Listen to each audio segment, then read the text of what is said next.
Hello everyone, so if you want to hide or unhide apps on your Xiaomi 14T Pro, you are to find your security application.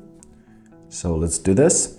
Now scroll to the very bottom and now swipe up to open a toolbox. You must see this letter. So we are in our toolbox. Now let's press hide apps. So here we can see of the list of our applications. For example, let's hide AliExpress and Amazon Shopping. So, as we see, they disappeared from our main screen. They're nowhere to be found. So, to see your hidden apps, you're to spread two fingers on the home screen, and here you'll see all of your hidden apps, right? So let's press on the settings. All right.